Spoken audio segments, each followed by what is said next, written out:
Hey guys, how's it going? It's me, Chris, again, and today we have a 2021 Lexus RX350 Maintenance Light Reset. We are going to use these buttons over here: up, down, left, right, middle for enter, and back. And we're going to be looking at that screen right there. Go ahead and turn on your car without starting. If you have the key, go ahead and turn it to the second position.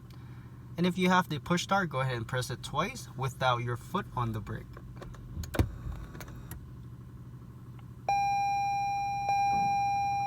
Every time you see this arrow, this back arrow, go ahead and click back.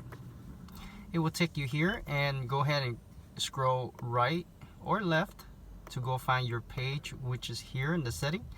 And when you get here, go ahead and scroll down to, as you can see, vehicle setting. Scroll down to that and press the middle button to enter, and scroll down to schedule maintenance. Enter on that. Scroll up to yes, enter on yes. Now you have to go back. Also have to go to oil maintenance, enter on that. Scroll up to yes, enter on yes. And that is it, guys. Make sure you click that like. Thank you for watching. I'll see you next time. Bye bye.